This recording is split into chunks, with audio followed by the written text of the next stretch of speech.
हरे कृष्णा दोस्तों, स्वागत है आप सभी का हमारे चैनल लड्डू गोपाल कृपा में।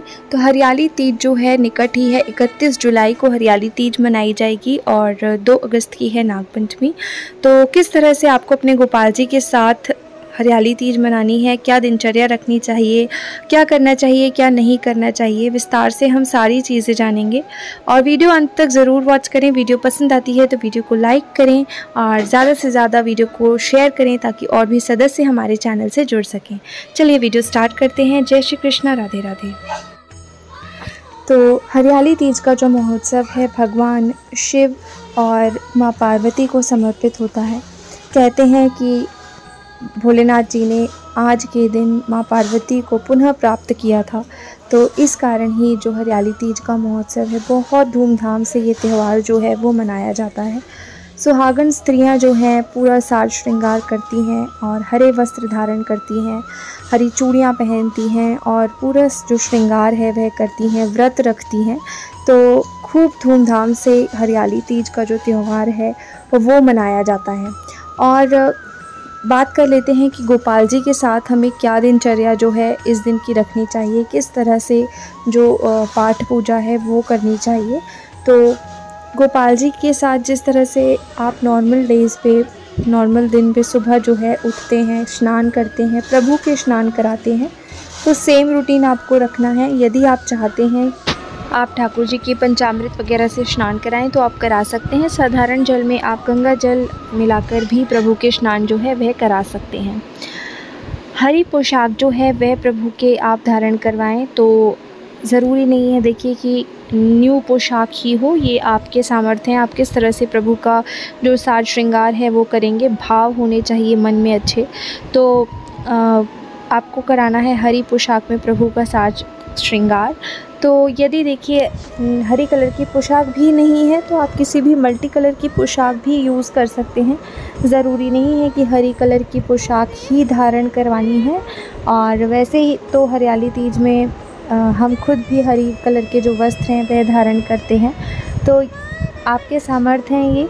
अगर आप कराना चाहें हरी जो पोशाक है उसमें प्रभु का श्रृंगार तो आप करा सकते हैं। और खूब अच्छे से साज श्रृंगार करिए, सुबह जो आरती वगैरह है वह करिए। और प्रभु के इस दिन झूलन सेवा जो है या हिंडोला उत्सव कह सकते हैं वो भी मनाया जाता है। तो आप प्रभु के झूलन सेवा अवश्य दीजिए। आप चाहें तो जितना भी टाइम जो भी आप सेवा के लिए निकालते हो उस अनुसार आप प्रभु के झूलन सेवा दे सकते हैं। अब कई प्रश्न आ जाते हैं कि क्या सिर्फ हमारे पास तो राधा रानी भी हैं, तो क्या लड्डू गोपाल को ही हम झूलन सेवा दें? तो ऐसा बिल्कुल नहीं है, आप दोनों को ही झूलन सेवा दे सकते हैं। और प्रभु के झूलन सेवा दीजिए।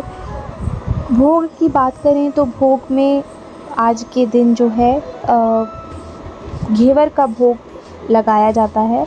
तो आप चाहें तो घेवर का भोग लगाइए। घेवर का भोग नहीं लगा सकते तो दूध युक्त किसी भी चीज़, जो भी मिष्ठान आप दूध से बनाना चाहते हैं आप उसका भी भोग प्रभु के लगा सकते हैं। नहीं तो जो सेवई होती है वो उसकी भी खीर बनाकर आप प्रभु के भोग लगा सकते हैं।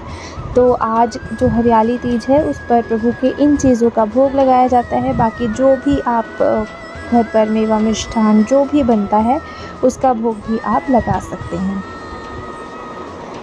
यदि आपके घर पे हरियाली तीज जो है उसका व्रत नहीं रखा जाता, नहीं मनाते हैं आप हरियाली तीज, तो प्रभु के झूलन सेवा अवश्य दें, उनका सुंदर सा श्रृंगार करें और ख़ुद भी आपको स्पेशल फील होगा, प्रभु के भी अच्छा लगेगा। तो आप उस तरह से प्रभु के साज श्रृंगार करके उन्हें ये झूलन सेवा जो है वह अवश्य दीजिए।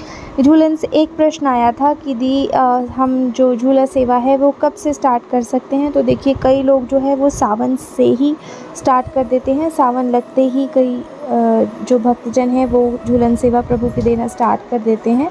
नहीं तो आप जो हरियाली तीज है उससे शुरुआत हो जाती है हिंडोला उत्सव की, तो आप तब से भी प्रभु के झूलन सेवा जो है वो दे सकते हैं। यदि हमारे श्रीधाम की बात करें तो एक दिन के लिए जो है ये सेवा वहाँ पर बिहारी जी की दी जाती है। और कई जो मंदिर हैं वहाँ पर अलग अलग दिनों के लिए जो सेवा है, सब जगह अलग अलग दिन की सेवा दी जाती है, 4 दिन, 10 दिन, 13 दिन। तो जिस तरह से देखिए आपके भाव, आपके सामर्थ्य, उस अनुसार आप प्रभु के जो झूलन सेवा है वह दे सकते हैं। आप चाहें तो राधा अष्टमी तक भी प्रभु की झूलन सेवा है वह दे सकते हैं।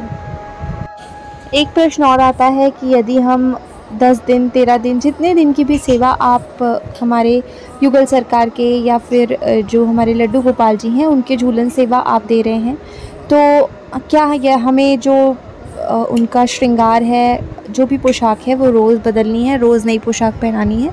तो देखिए फिर से यही कहूँगी, ये आपके भाव हैं। अगर आप पहनाना चाहते हैं नई पोशाक हर दिन, तो आप उस तरह से उनका साज श्रृंगार करके जो भी पकवान आप बनाते हैं, उतने दिनों की जो भी आप सेवा दे रहे हैं या उतने दिनों का जो उत्सव मना रहे हैं, आप अपने भाव अपने सामर्थ्य के अनुसार कर सकते हैं। तो दोस्तों बस यही कहूँगी, निकाल लीजिए जो भी घर पर आपने अपने गोपाल जी के लिए झूला लेके रखा हुआ था, उसे निकालिए, साफ़ कीजिए, सुंदर सा श्रृंगार वगैरह करके गोपाल जी का, और झूले को बहुत अच्छे से सजाइए। फूलों से सजा सकते हैं आप, चाहे तो आर्टिफिशियल फ्लावर्स जो मार्केट में मिलते हैं उनसे सजा सकते हैं। प्रभु का सुंदर सा श्रृंगार कीजिए। आप चाहें तो फूलों से उनका श्रृंगार कर सकते हैं, और जो झूला है प्रभु का उसे सजाइए, सुंदर सा उसका भी डेकोरेशन कीजिए। और यही कहूँगी दोस्तों, बस निकाल लीजिए झूला जो आपने गोपाल जी के लिए घर पर अपने लेकर रखा था। कई भक्तों ने तो सावन शुरू होते ही झूलन सेवा देना शुरू कर दिया था। यदि आपने अब तक नहीं किया है तो झूला निकालिए, उसे साफ़ कीजिए और सुंदर सा झूला जो है वो सजाइए। आप चाहे तो आर्टिफिशियल फ्लावर से सजाइए या फिर जो नॉर्मल फूल होते हैं ओरिजिनल फ्लावर्स, आप उनसे भी सजा सकते हैं। तो बस वो आप झूला जो है प्रभु का सुंदर सा सजा लीजिए और प्रभु के कराइए जो झूलन सेवा है वो दीजिए, उन्हें झूला झुलाइए। हिंडोला उत्सव आप मनाइए। और वैसे तो ये जो हिंडोला उत्सव है इसकी शुरुआत हो जाती है हरियाली तीज से।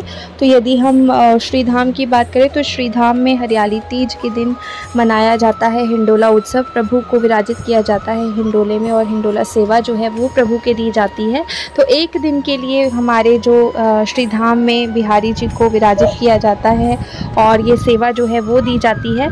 तो कई भक्तजन जो वहाँ पर श्रीधाम में अलग अलग मंदिर भी हैं हमारे, तो अलग अलग दिनों के लिए प्रभु की सेवा दी जाती है। कई लोग 8 दिन 10 दिन जिस हिसाब से भी वहाँ पर सेवा देते हैं, तो अलग अलग दिनों की सेवा जो है वो झूलन सेवा प्रभु की दी जाती है। तो देखिए फिर से यही कहूँगी, आपके ऊपर है आप कितने दिनों के लिए प्रभु की सेवा जो है वो देना चाहते हैं।